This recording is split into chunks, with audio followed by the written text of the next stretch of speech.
What is up, guys? Welcome back to the channel. It is Nick from The Work Method, and if you're anything like me, you've probably made a few costly mistakes when it comes to buying gym equipment. Today, I'm gonna save you some serious time and cash by taking you through some of the worst gym purchases I've made. These are items that I bought that I wish I never purchased, and hopefully by sharing them with you guys, you can save some time and money. So let's dive right in and uncover some gym equipment fails. For the first item, let's dive into this dusty corner over here.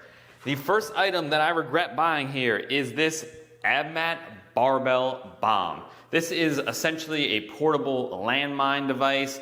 You stick the barbell in the end. You can, in theory, have it anywhere in your gym, and it acts as a landmine. Prior to this, I had an even worse purchase, which was a big, massive landmine stand, essentially. So it's like a big metal plate with a landmine stand coming out of it.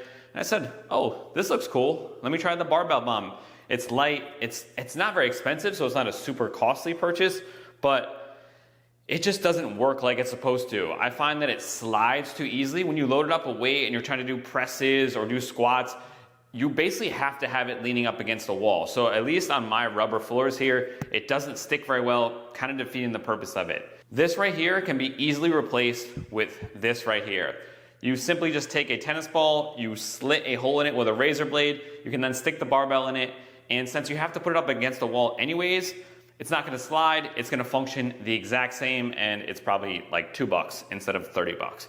So the AbMat Barbell Bomb would be my first regret, and just go get yourself a pack of tennis balls. Also, another alternative would be a rack-mounted landmine. It's just the layout of my gym doesn't really allow that to happen. Next up on the list of gym equipment fails and terrible purchases is hidden away in the closet. As you can see, all of these items that are rarely used or inefficient are tucked away, collecting dust. So let's pop into my little storage closet here and we get to the next item, which is my battle ropes. And I'm so dumb, I even bought a beautiful battle rope holder. So we got two dumb purchases here.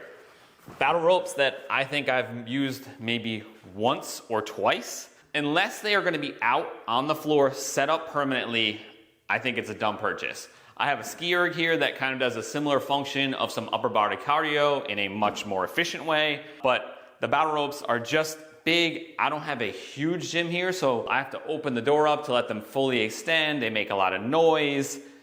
They're a pain in the butt. You gotta roll them back up. It's like a garden hose. Who wants to do that? So I would say these are Profex Sports. I don't know, I probably got them on Amazon. They are practically brand new, and I bought a holder for them on Amazon as well.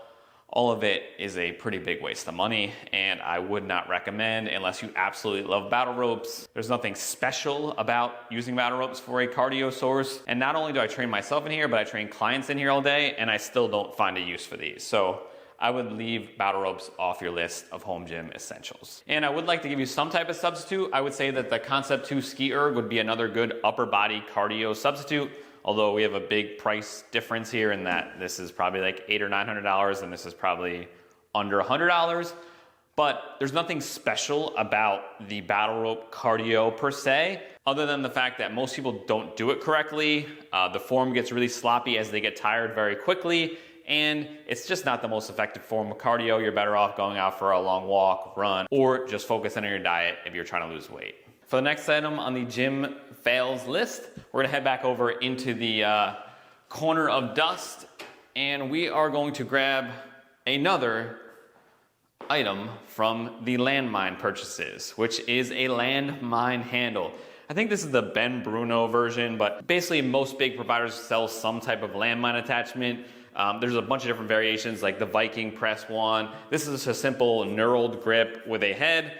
In theory, a pretty good item, but in practice, it really will mar up your dumbbell a bit because you have to tighten it down with this knob. On the inside, there's a screw that's then pressing in against your nice barbell sleeve, which has messed up my barbell pretty good. And you can pretty much accomplish the same movement and grip by just gripping the end of the barbell. Again, you could put a tennis ball on the end and have this same round grip if that was something you're really in love with. I used this when I first got it a few times, but again, it's gotten stuck in that corner over there and I probably haven't touched it in a year. I should probably sell it, but it looks kind of cool hanging up. Other than that, as I'm making this video, I'm starting to think that I just don't like using my landmine. So I will say the landmine in general isn't my favorite type of movement. The resistance profiling on it isn't the best. You're better off just doing a regular free weight barbell version or a dumbbell version of whatever exercise you're trying to do, because as the landmine lifts off the ground, more of that weight is displaced onto the floor and off of your body or whatever muscles you're working, so it just makes it easier, therefore making the movement less efficient. So I don't mean to turn this video into a hate on landmine exercise video, but that seems to be the way it's turning out. And last up on the list is this awesome gym strap chain, aka a safety strap for your rack. I thought I would love the safety straps more than a flip down safety, because the way you can really hone in on the exact height by adjusting one side or the other in your rack, but they are just a pain in the butt to set up and get to the correct height. Again, I train clients in here all day, so I'm not just setting this gym up for myself, which may be a little bit easier if I was training out here totally alone. To try to adjust these for each client is just a real pain in the butt. Also, they don't have a lot of versatility like a flip down safety would, where you can attach things into the attachment holes. You can adjust them really quickly up or down. Yeah, sure, you lose out on some of that really small adjustability that you get with safety straps, but overall, I think they're just easier to use. They have more versatility, and I think I just enjoy them more. So these have been sitting in the dead equipment closet since I bought the rack, essentially because I tried to use them a few times and then just got sick of them, tossed them in the corner.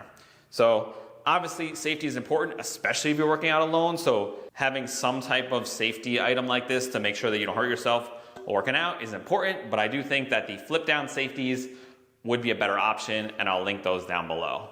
That's a short list of equipment that I've personally felt like I wasted some money on. Hopefully this video helped you guys out. If you enjoyed this content, make sure you subscribe, give it a like. We have over a dozen free 6-week training programs on the channel for you to check out. Thanks guys, and I'll see you in the next one.